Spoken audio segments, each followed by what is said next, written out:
Good morning students. चलो, अब last lecture के अंदर हमने हाइड्रोजन चैप्टर स्टार्ट किया था और उसकी प्रिपरेशन के बारे में बात की थी। प्रिपरेशन आपके सिलेबस में इंक्लूडेड है, राइट? चलो, अब हम आगे बात करेंगे उसकी केमिकल प्रॉपर्टीज के बारे में। किसके बारे में बात करेंगे?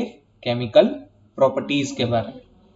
चलो, so the chemical behavior of dihydrogen and for the matter of any molecule, कोई भी मॉलिक्यूल हो उसकी अगर केमिकल प्रॉपर्टीज हमें डिटरमाइन करनी है बहुत ही अच्छी तरीके से, तो वो हम बॉन्ड डिसोसिएशन एंथैल्पी से कर सकते हैं। किसके बेसिस पे कर सकते हैं? बॉन्ड डिसोसिएशन एंथैल्पी, यानी कि बॉन्ड ब्रेक करने के लिए कितनी एंथैल्पी चाहिए, right?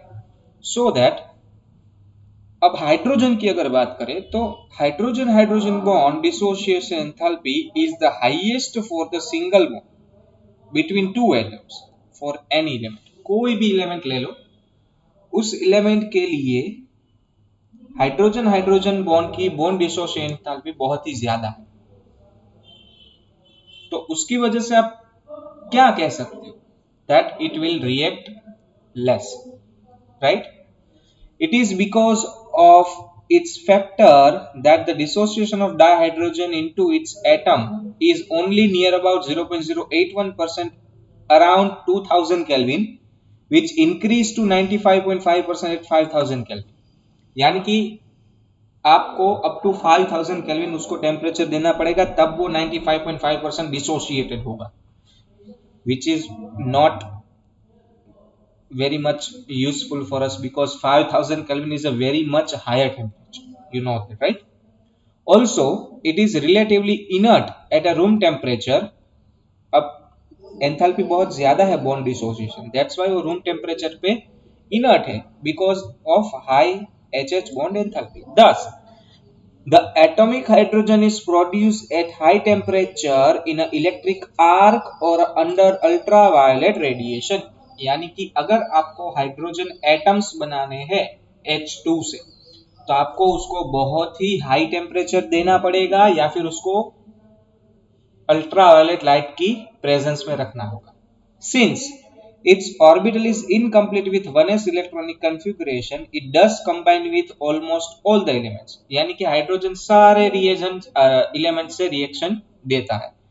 It accomplishes following by two type of reaction: loss of an electron to give H plus and gain of an electron to give H minus. दो तरीके से काम करता है, या तो वो H plus बनाता है या तो वो H minus बनाता है, ठीक है? और तीसरा उसका बॉन्ड रहेगा, वो होगा कोवेलेंट बॉन्ड, यानी कि शेयरिंग ऑफ इलेक्ट्रॉन, ठीक है? चलो, अब आपको ये रिएक्शंस तो सारी पता है. रिएक्शन विथ हैलोजन यानी कि H2 plus X2 gives me 2HX, right? While the reaction of fluorine occurs even in the dark, iodine requires catalyst. यानी कि फ्लोरीन सबसे ज्यादा रिएक्टिव हुआ, इस रिएक्शन के लिए आयोडीन सबसे कम. After that, with dioxygen, hydrogen burns in the presence of oxygen to give water. It is highly exothermic reaction because आप देख सकते हो यहाँ पे बहुत ही ज्यादा एनर्जी रिलीज होती है. नाइट्रोजन के साथ हेबर प्रोसेस से वो एमोनिया बनाता है, ये भी एक एक्सोथर्मिक रिएक्शन है by Haber process. After that metals के साथ वो हाइड्राइड बनाता है. You know that reactions with metal ion, यानी कि अब हम रिडक्शन करेंगे. यहाँ पे ध्यान से देखना क्या करना है हमें, reduction. It reduces some metal ion in aqueous solution and oxides of metal. जिनका एक्टिविटी आयरन से कम होगा वो सारे मेटल हाइड्रोजन से रिड्यूस हो सकते हैं उसके ऑक्साइड से. देखो, जैसे कि हमने पैलेडियम लिया है, तो पैलेडियम का अगर कोई भी सॉल्यूशन लिया है हमने, अगर उसके साथ हमने हाइड्रोजन रखा तो वहां से पैलेडियम मेटल हमें प्योर मिलेगा और hydrogen gas H plus solution में चला जाएगा. रिडक्शन हुआ ना ये. वैसे ही आयरन से कोई भी कम एक्टिव मेटल हो तो वो मेटल को हम रिड्यूस कर सकते हैं और वो H2 के रूप में वहां से बाहर निकल जाएगा, ठीक है? After that, reaction with organic compounds. अलग अलग ऑर्गेनिक कंपाउंड के साथ वो कैसे रिएक्शन देता है, तो reaction with many organic compounds in the presence of catalyst to give useful hydrogenated product of commercial importance, जैसा कि hydrogenation of vegetable oil using nickel as a catalyst give edible fat or you can say vegetable ghee। बहुत ही simple सी चीज है ये। Vegetable oils जितने भी है वो अनसेचुरेटेड होते हैं, यानी कि उसके अंदर डबल बॉन्ड ट्रिपल बॉन्ड रहते हैं। तो जब आप उसका हाइड्रोजिनेशन करते हो निकल के प्रेजेंस में, ये तो आपने किया है प्रिपरेशन ऑफ अल्केन में, राइट, तब वो फैट के अंदर कन्वर्ट होता है, यानी कि वनस्पति घी जो है एडिबल फैट या फिर आप मार्गरीन भी उसे कह सकते हो, वो सेचुरेटेड होते हैं, यानी कि उसके अंदर कोई डबल बॉन्ड नहीं रहता। लाइकवाइज हाइड्रोफॉर्माइलेशन, याद रखना हाइड्रोफॉर्माइलेशन रिएक्शन मोस्ट इंपोर्टेंट इस चैप्टर से, ऑफ ओलेफिन, ओलेफिन का मतलब है double bonded compounds, yields aldehyde, और नेक्स्ट स्टेप में वो अल्कोहल में कन्वर्ट होते हैं। देखो आपके पास अल्कीन था एक, आपने अल्कीन का सीन गैस से रिएक्शन करवाया, तो सीन गैस से रिएक्शन करने के बाद वो एल्डिहाइड में कन्वर्ट हो गया, देख, यानी कि RCH2CH2CH, और वो एल्डिहाइड वापस से H2 से रिएक्ट करके अल्कोहल में कन्वर्ट हो गया। C डबल बॉन्ड O में कार्बन ऑक्सीजन का पाई बॉन्ड ब्रेक होगा और दोनों के ऊपर एक एक हाइड्रोजन चला जाएगा। ठीक है, चलो comment on the following reaction, कुछ एक आपको रिएक्शन बताए हैं, उस रिएक्शन के बारे में आपको डिटेल में बताना। जैसे कि देखो सबसे पहले डाई हाइड्रोजन विद डाइक्लोरिन, सो वो HCl बनाएगा, कोवेलेंट मॉलिक्यूल है, फिर सोडियम के साथ वो आयोनिक हाइड्राइड बनाएगा और कॉपर ऑक्साइड का वो रिडक्शन करके प्योर कॉपर को रिलीज करेगा। देख लो copper in zero oxidation state, यानी कि उसका रिडक्शन हो गया। यहाँ पे वो आयोनिक कंपाउंड NaH बनाएगा, सोडियम हाइड्राइड, और यहाँ पे वो कोवेलेंट मॉलिक्यूल HCl बनाएगा। क्लियर है? चलो उसके बाद आपको कुछ एक यूजेस दिए हैं, कहाँ कहाँ डाइहाइड्रोजन यूज होता है। चलो तो सबसे पहले यूज के बारे में बात करते हैं। A largest single use of dihydrogen is the synthesis of ammonia। Ammonia बनाने के लिए सबसे पहले तो डाइहाइड्रोजन बहुत यूज होता है, क्योंकि एमोनिया जो है वो एमोनिया आप नाइट्रिक एसिड के मैन्युफैक्चरिंग में यूज करते हो, प्लस में आप नाइट्रोजनस फर्टिलाइजर्स बनाने में भी एमोनिया यूज करते हो, that's why. After that dihydrogen is used in the manufacture of vanaspati fat by hydrogenation of polyunsaturated vegetable oils like soybean oil, cotton seeds oil। ये तो हमने ऊपर ही देखा उसकी केमिकल रिएक्शन में, राइट। उसके बाद याद रखना ये रिएक्शन ये मिथेनॉल देगा आपको, ये एक्सरसाइज में भी है। It is used for the manufacturing of bulk organic chemicals, particularly methanol बनाने में ये यूज होता है। After that it is widely used for the manufacture of metal hydrides, hydrides बनाने में यूज होता है। हाइड्राइड के ऊपर पूरा टॉपिक है, अभी हम पढ़ेंगे उसके बारे में।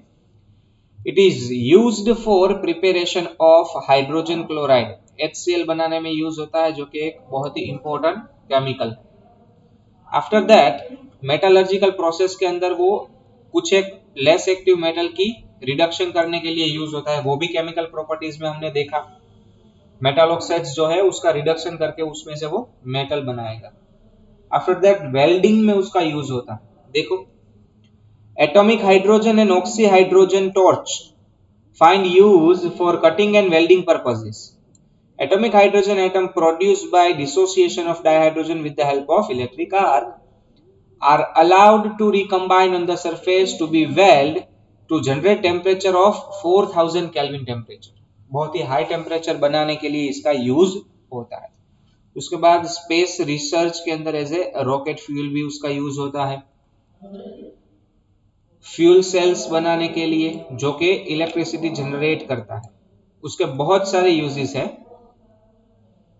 किसके कंपेयर में? फॉसिल फ्यूल्स, यानी कि पेट्रोल डीजल वगैरह के कंपेयर में फ्यूल सेल है बहुत ही ज्यादा पॉजिटिव पॉइंट्स कैरी करता है।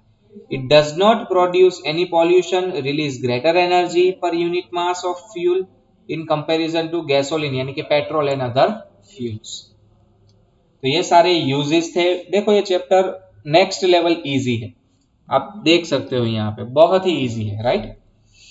चलो उसके बाद हमारा जो नेक्स्ट टॉपिक सिलेबस में इंक्लूडेड है वो है हाइड्राइड। पहला टॉपिक जो सिलेबस में इंक्लूडेड था that was preparation of H2, उसके बाद डायरेक्ट हाइड्राइड आपकी सिलेबस में इंक्लूड किया गया। चलो तो सबसे पहले हाइड्राइड के बारे में बात करते हैं। टोटल 3 अलग अलग टाइप के हाइड्राइड्स है, ionic hydride, covalent hydride and metallic hydride. देखो ionic hydride, covalent hydride and metallic hydride. उसका दूसरा नाम है आयोनिक के लिए आप सेलाइन हाइड्राइड कह सकते हो या सोल्ट लाइक हाइड्राइड कह सकते हो। कोवेलेंट को मॉलिक्यूलर हाइड्राइड कहा जाता है और नॉन मेटालिक हाइड्राइड को नॉन स्टेक्योमेट्रिक हाइड्राइड्स कहा जाता है। ये उसके नाम है। डायहाइड्रोजन under certain reaction condition combines with all the elements except noble gases। noble gases के अलावा नियरली सारे एलिमेंट्स से वो कंबाइन होता है to form a binary compound. Binary compound यानी कि एक पॉजिटिव एक negative, which is called hydrides. चलो अगर E हम एलिमेंट के लिए यूज करें तो H हम हाइड्रोजन के लिए यूज करेंगे। दो तरीके के फॉर्मूला होंगे, एक होगा EHX और दूसरा होगा EMHN। एग्जाम्पल भी दिया है आपको। चलो तो सबसे पहला टाइप है आयोनिक और सेलाइन और सॉल्ट लाइक हाइड्राइड्स। कौन बनाता है? एस ब्लॉक एलिमेंट ये हाइड्राइड बनाते हैं। याद रखना ionic hydride only and only S block element ही बनाते हैं, यानी कि group 1 and group 2। Okay, these are stoichiometric compounds, यानी कि प्रॉपर रेशियो फॉलो होता है। formed with the most of the S elements which are highly electropositive character. However, significant covalent character is found in a lighter metal hydrides जैसे कि lithium hydride, beryllium hydride, magnesium hydride। ये थोड़े बहुत covalent है। In fact, beryllium hydride and magnesium hydride तो polymeric structure में है, यानी कि रिपीट होते हैं। MgH2 ट्वाइस यानी कि Mg2H4, BeH22S यानी कि Be2H4। The ionic hydrides are crystalline, mostly ये क्रिस्टलाइन रहते हैं, नॉन वोलेटाइल है एंड नॉन कंडक्टिंग है in a solid phase, whereas their metal conduct electricity on electrolysis liberated hydrogen gas at the anode which confirms the existence of H minus. अगर आपने molten form लिया, molten form का मतलब है आपने जो hydride solid में था उसको पहले लिक्विड में कन्वर्ट किया और फिर उसका इलेक्ट्रोलिसिस किया, तो उसके इलेक्ट्रोलिसिस पे आपको एनोड पे हाइड्रोजन गैस मिलता है जो कंफर्म करता है वहां पे H माइनस था। देखो H माइनस एनोड पे इलेक्ट्रॉन रिलीज करके H2 में कन्वर्ट होंगे।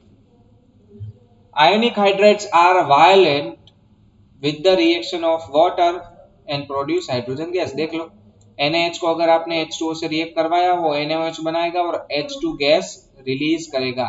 ये अनदर रिएक्शन हो गई प्रिपरेशन के लिए H2। ठीक है, उसके बाद लिथियम हाइड्राइड जो है वो मोस्टली अनरिएक्टिव रहता है at a moderate temperature with O2 and Cl2, but उसको हम दूसरे हाइड्राइड बनाने में यूज कर सकते हैं। अब हाइड्राइड जो है वो मोस्टली रिड्यूसिंग एजेंट रहते हैं। Hydrides are mostly reducing agents, that's why देख लो लिथियम हाइड्राइड को अगर Al2Cl6 के साथ रखा तो वो लिथियम एल्यूमिनियम हाइड्राइड बनाएगा LiAlH4। ठीक है, और अगर हमने बोरॉन हाइड्राइड के साथ रखा उसको तो वो हमें लिथियम बोरोहाइड्रेट देगा। ये दोनों रिड्यूसिंग एजेंट, याद रखना रिड्यूसिंग एजेंट बनाने का रिएक्शन दिया है आपको, ये दोनों रिएक्शन रिड्यूसिंग एजेंट बनाने के लिए। तो ये आपका पहला टाइप था आयोनिक हाइड्राइड, सेलाइन हाइड्राइड या फिर सॉल्ट लाइक हाइड्राइड्स। दूसरे जो है वो है कोवेलेंट या फिर आप उसे कह सकते हो मॉलिक्यूलर हाइड्राइड्स। कोवेलेंट हाइड्राइड्स या फिर मॉलिक्यूलर हाइड्राइड्स। डाइहाइड्रोजन किसके साथ कंबाइन होगा? P block element. अगर पी ब्लॉक एलिमेंट के साथ कंबाइन होता है तो आपको कोवेलेंट हाइड्राइड्स मिलेंगे, molecular hydrides. Most familiar example are methane, ammonia, water, hydrofluoric acid. For convenience, hydrogen atom of non-metal are also being considered as a hydrates. Non-metal के साथ अगर हाइड्रोजन कंबाइन है तो उसे भी क्या कहेंगे हम? हाइड्राइड ही कहेंगे। ये सारे कोवेलेंट होने की वजह से बाय नेचर वोलेटाइल है। वोलेटाइल यानी कि वेपराइज हो सकते हैं इजीली। अब मोलिकुलर हाइड्रेट के 3 टाइप है। पहला टाइप है इलेक्ट्रॉन डेफिशिएंट, दूसरा टाइप है इलेक्ट्रॉन प्रिसाइज यानी कि एग्जैक्ट नंबर में इलेक्ट्रॉन, ना ज्यादा ना कम, और तीसरा है electron rich hydrides. Molecular hydrates are further classified according to the relative number of electrons and bond in the Lewis structure। देख लो, जैसे कि यहां पे अगर हम बात करें, an electron deficient hydride, as the name suggests, have too few electrons for writing its conventional Lewis structure। Lewis structure बनाने के लिए जब आपके एलिमेंट के पास इनफ इलेक्ट्रॉन ना हो तो उसे इलेक्ट्रॉन डेफिशिएंट कहा जाता है। अब लुईस स्ट्रक्चर में एटलीस्ट 4 बॉन्ड होने चाहिए। अब देख लो BH3 3 ही बॉन्ड है। दैट्स व्हाई ग्रुप नंबर 13 के एलिमेंट जो है वो हमें इलेक्ट्रॉन डेफिशिएंट कंपाउंड्स देंगे। ठीक है, जैसा कि डाइबोरेन उसका एग्जांपल दिया है B2H6, यानी कि BH3 के दो मॉलिक्यूल साथ में रह के लुईस स्ट्रक्चर बनाते हैं जो इलेक्ट्रॉन डेफिशिएंसी प्रूव करता है। They act as a Lewis acid क्योंकि वो इलेक्ट्रॉन एक्सेप्ट करते हैं। They are Lewis acids। After that, electron precise यानी कि ग्रुप नंबर 14 के एलिमेंट, ऐसे एलिमेंट जहां पे लुईस स्ट्रक्चर प्रॉपर बनेगा, ना तो ज्यादा इलेक्ट्रॉन रहेंगे ना तो कम इलेक्ट्रॉन रहेंगे, यानी कि ग्रुप नंबर 14 के, जैसे कि मीथेन है, टेट्राहाइड्रल जियोमेट्री है उनकी। क्लियर? उसके बाद इलेक्ट्रॉन रिच, तो बाकी जितने ग्रुप बचे हैं 15 से लेके 17 तक, ये सारे हमें इलेक्ट्रॉन रिच हाइड्राइड देते हैं। जैसे कि एमोनिया के ऊपर एक लोन पेयर रहता है, H2O के ऊपर एक 2 लोन पेयर रहते हैं और HF के ऊपर फ्लोरीन के 3 लोन पेयर रहते हैं। देखो, इनके पास लोन पेयर है, that's why they can act as a Lewis base यानी कि electron donors. The presence of lone pair on highly electronegative atom like nitrogen, oxygen and fluorine in hydrates result in a hydrogen bonding। अब देखो, oxygen के ऊपर 2 bond है, 2 lone pair electron, nitrogen के ऊपर 1, fluorine के ऊपर 3, तो उसकी वजह से प्लस उनकी इलेक्ट्रोनेगेटिविटी बहुत ज्यादा है। दैट्स व्हाई वो दूसरे मॉलिक्यूल के साथ, अगर HF लिया तो HF का दूसरा मॉलिक्यूल लेंगे, उनके साथ वो हाइड्रोजन बॉन्ड बनाते हैं। H2O तो दूसरे H2O से हाइड्रोजन बॉन्ड बनाएगा, एमोनिया तो दूसरे एमोनिया से हाइड्रोजन बॉन्ड बनाएगा। राइट? 2 रीजन दिए हैं, हाई इलेक्ट्रोनेगेटिविटी प्लस में उनके पास लोन पेयर ऑफ इलेक्ट्रॉन। ठीक है, this leads to the association of molecule. That's why उनके बॉइलिंग पॉइंट, मेल्टिंग पॉइंट ज्यादा रहते हैं compare to its group. Actual में वो गैसियस फॉर्म में होने चाहिए लेकिन नहीं होते। देखो, would you expect the hydride of nitrogen, oxygen and fluorine have lower boiling points than the hydrides of the substituent group? Yes, because of the hydrogen bonding. On the basis of molecular masses of their boiling points are expected to be low, but due to the higher electronegativity, the magnitude of hydrogen bonding will be quite appreciable. Hence, the boiling point will be higher than the other group hydrides। Hydrogen bonds है, that's why उनके boiling point भी high रहेंगे, जैसा कि मैंने आपको बताया था। ठीक है, after that our last topic of the hydride which is metallic hydrides, या फिर उसका दूसरा नाम है नॉन स्टाइकियोमेट्रिक हाइड्राइड्स, या फिर आप उसे इंटरस्टिशियल हाइड्राइड्स भी कह सकते हैं। These are formed by many D block and F block elements, क्योंकि S block तो सेलाइन बनाता है, P block कोवेलेंट बनाएगा, तो मेटालिक हाइड्राइड्स कौन बनाएगा? DNF ब्लॉक, उसमें से भी ग्रुप नंबर 7, 8, 9 हाइड्राइड्स बनाते ही नहीं। इवन ग्रुप नंबर 6 से सिर्फ क्रोमियम ही हाइड्राइड बनाता है। These hydrides conduct heat and electricity, though not as efficiently as parent metal। यानी कि ये इलेक्ट्रिसिटी कंडक्ट करते हैं, लेकिन उनके जो पेरेंट मेटल है उतने ज्यादा नहीं। Unlike saline hydrides, they are almost always non-stoichiometric। Saline hydride stoichiometric है, लेकिन ये कभी भी रेशियो फॉलो नहीं करेंगे। बीइंग डेफिशिएंट इन हाइड्रोजन, उनका रेशियो पॉइंट में रहता है, जैसे कि लैंथेनम के साथ 2.87, YB के साथ 2.55, टाइटेनियम के साथ 1.5 to 1.8, जिरकोनियम से 1.3 to 1.75, वेनेडियम 0.56, फिर निकल 0.6 to 0.7, पैलेडियम 0.6 to 0.8। कोई फिक्स रेशियो नहीं रहता, क्योंकि वहां पे हाइड्रोजन उनकी सरफेस पे एब्जॉर्ब हुआ होता है। कोई पर्टिकुलर वहां पे रूल्स नहीं होंगे एब्जॉर्ब होने के लिए। That's why earlier it was thought that in these hydrides, hydrogen occupies interstitial in the metal lattice, producing distortion without any change in its type. Consequently, they were termed as interstitial hydrides. But recent studies have shown that except for hydrides of nickel, palladium, cerium and actinoid, other hydrides of this class have lattice different from the parent metal। यानी कि उनका एक structure रहेगा। पहले हम ऐसा सोचते थे कि मेटल के स्ट्रक्चर में बीच में हाइड्रोजन फंसेंगे, लेकिन निकल, पैलेडियम, सेरियम एंड एक्टिनोइड के अलावा बाकी के जितने भी मेटल्स है वो अपना स्ट्रक्चर चेंज करेंगे ये हाइड्राइड बनाने के लिए। जैसा कि मैंने बताया, the property of absorption of hydrogen on transition metal is widely used in a catalytical reduction and hydrogenation reactions for the preparation of large number of compounds। इसको हमने बहुत यूज किया है, इस पर्टिकुलर हाइड्राइड को हमने बहुत यूज किया है। जहां हाइड्रोजन डालना हो हम इसे यूज करते थे, right. Some metals like palladium, platinum, nickel can accommodate a very large volume of the hydrogen and therefore can be used as a storage media। इसे हम हाइड्रोजन स्टोरेज या फिर सोर्स ऑफ एनर्जी यूज कर सकते हैं। देखो यहाँ पे एक आपको क्वेश्चन दिया है, can phosphorus with outer electronic configuration 3s2 3p3 form pH5?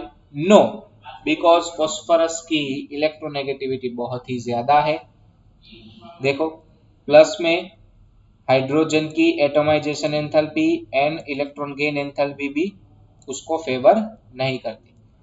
That's why वहां पे pH5 नहीं बनेगा, सिर्फ pH3 ही बनता है। क्लियर? चलो, उसके बाद आपको एक सिंपल सा टॉपिक दिया है वाटर।